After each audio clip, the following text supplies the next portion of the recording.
All right, wonderful people, welcome back to this wonderful channel where we'll bring you back-to-back updates and information as City Hot. In case you have not joined our social media handle, what are you waiting for? Kindly go ahead and subscribe, like, comment, share, and also remember to on your notification button so that whenever our news drop, you will be the first. We'll collect them. Well, let's go down to the news proper as it is hot. You don't share that.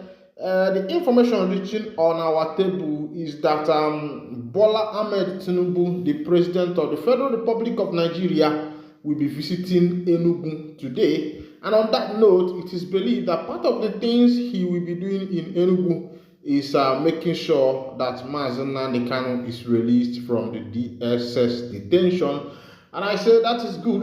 And while I was trying to dig deep into the information, I also found out that the person inviting Tinubu to Enugu State is Governor Peter Mbah to also inaugurate some of the road projects that he did in the year 2024. But ohanezendigbo hopes are high because according to the Secretary General of ohanezendigbo, he said that on this note that it is believed that Kanu would also be released. And I say if that happens, that is a good one. That is a good one because of course you know that recently everybody has forgotten about what concerns this man Mazi Nnamdi. A lot of people have tried their best. But some people are saying, according to what Sowore Omoyole said, of course, you know Sowore, who was a former contestant for the former presidential candidate for president of Nigeria, who contested, I think that was in 2023. He said that those who are frustrating the effort of making sure that Kanu is released from the DSS detention are members of the Igbo society, especially governors in the southeastern part of Nigeria. And I was asking myself, how would that be possible? And to him, he said that these people are using Kanu as a political dog because they know that in the southeastern part of Nigeria, Kanu occupies a very good position, even though not political, but he occupies a big position in the heart of the Easterners, in the heart of the Biafrans, because whenever the issue of Kanu is mentioned, a lot of people tend to obey, a lot of people tend to be sympathetic, a lot of people tend to follow suit. And because of that, the politicians who are in the southeastern part of Nigeria are now using it as their opportunity to get their goals. Whoever that wants to contest for any position, governor, senate, you see them mentioning, talking about how Kanu will be released. It happened in Anambra State. It happened in a lot of states. Even Rocha Sokorocha during Emmanuel Iwanyamu's burial said something like that.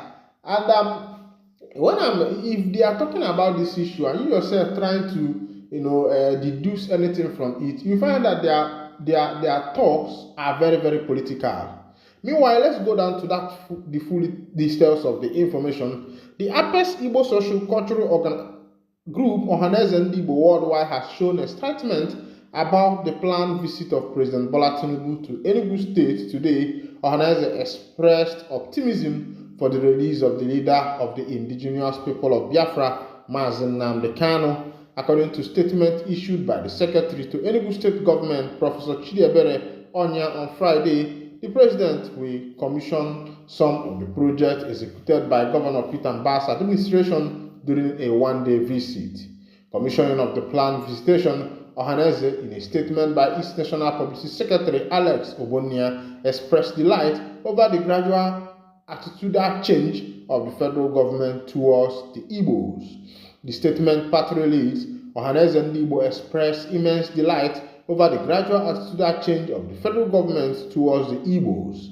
Ohaneze insisted that national peace, unity, patriotism, and sustainable economic development of any country are the outcome, effect, or product of equity and social justice. In other words, there is hardly any society or group that can be complacent under severe existential threats such as orchestrated marginalization, relative deprivation, and external instigation of insecurity, conflagration of crises. It is therefore hoped that with the Enugu visit, President Tinubu will rewrite his name with gold in the hearts of Igbo and all the well-meaning Nigerians if he orders for the release of Mazi Nnamdi Kanu. All right, this is coming from ohanezendigbo. They are very optimistic that by the visit of Bola Ahmed Tinubu, the president of Nigeria, the GFR, that Kanu will be released in Enugu today. For me, I say, is it possible? Is it possible? Is it possible? Well, it is possible. Anything is possible. Of course, you know that the president has the power to pardon anybody. But I wonder why the issue that concerns Mazi Nnamdi Kanu has not been followed through a political process. Of course, it has been followed through the judicial means, of which you know that if the country called Nigeria is a country whereby judicial processes are being followed, by now Kanu would have been out of the DSS detention, because in the appellate court that year he was discharged and acquitted. Not only that he was discharged, he was also acquitted. But the then Attorney General of the Federation, Malami, took up the case to the federal Supreme Court, where he stopped that particular judgment and made sure that Kanu is still detained in the DSS custody. And a lot of people has connected this thing to hate, how Igbo are hated. How Igbo are hated. How Igbo are hated. And this is where a lot of people have connected it. And if you look at it, it sounds very true. Sounds very true that Igbo are actually hated, because after the 1967 to 1970 Nigeria Biafra civil war, then was Gowon, who was the head of state. He declared no victor, no vanquish. And that was when the 3DR was established. One stands for Restructuring, Rehabilitation, and Rebuilding. And up until today, there has not been any restructuring, there has not been any rebuilding, there has not been any rehabilitation in the Igbo side. They are building railways from Lagos to other places. Even a railway has gone from, I think, from part of the northern part of Nigeria to Niger Republic. Meanwhile, there is no railway in the southeastern part of Nigeria. And my question is, Onye mere ndị Igbo? Onye mere ndị Igbo?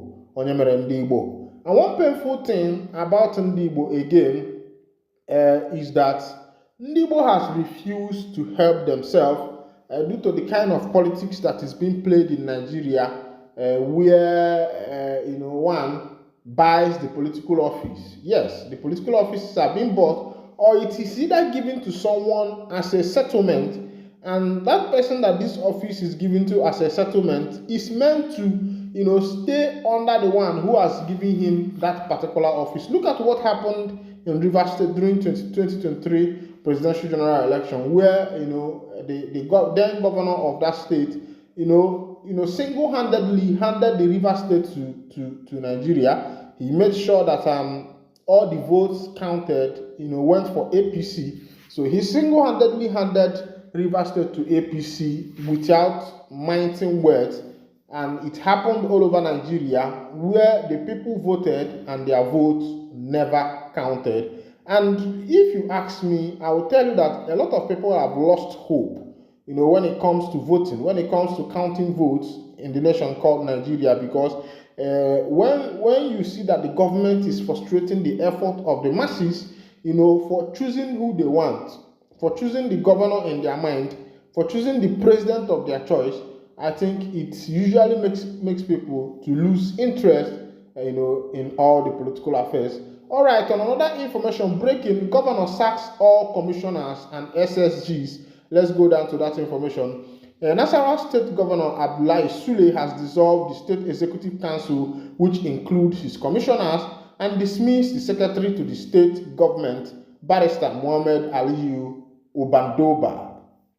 As reported by Daily Trust, the decision was announced by the governor during a special emergency executive meeting at the government house in Lafia on Friday, shortly after the departure of Vice President Kashim Shettima, who was visiting the state for a one-day working engagement to inaugurate various projects.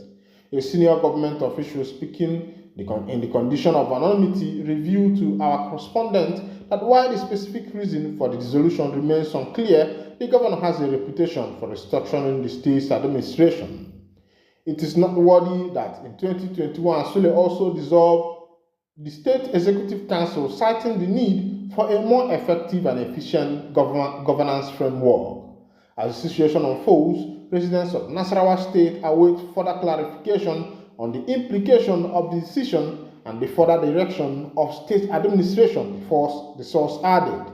Meanwhile, a statement signed by Mohammed Ide, the Permanent Secretary for State for Cabinet Affairs and Special Services, conveyed that Governor Sule expressed his gratitude to the outgoing council members for their contribution to the state development and wished them success in their future endeavors. All right, welcome back. I think this is a repetition or replica of what President Tinubu did when he sacked some ministers. He sacked some ministers and replaced them with others. If you look at the Nigeria governmental structure, you don't need to be told that the president and the governors are like God, because they have the power to do anything they want. And that is why the country will never be better. It will be hard for the country to be better, because if you come to the judicial arm of government, the president is the one who appoints the chief judge. If you go to the legislative arm, some part of it are by appointment. And now, tell me how we can have a good working government in such a country where the president holds the highest power in the constitution. Now, the Nigerians are practicing presidential system of government taken from America. This particular kind of constitution was borrowed from Americans, but there are some amendments that give the president the highest veto power. I think if you go to the history of president, you find that Nigerian president is the most powerful president in the whole world, because of how the constitutions were arranged, the powers that were allocated to the president, even the governors, the powers that they are allocated to them. Because I don't see the reason why the governor will have the power to reshuffle all his cabinet in one day. And that is to say that this reshuffling shows that you cannot even stand up to say anything in the government. Because once you say what the governor does not want or what the president does not want, that means that you are moving out of that particular government immediately. And that is very bad. All right, thank you for listening. Thank you for coming back. Remember, it's a new year, and in 2 weeks' time, we will stop hearing Happy New Year, and everybody will go back to their full work. I will encourage you to stay focused, stay jiggy, no pressure for 2025. And if this is your first time of coming across our wonderful channel, kindly go ahead and subscribe, like, comment, share, and also remember to on your notification button so that whenever our news drop, you will be the first one to collect them. Thank you for listening. God bless you.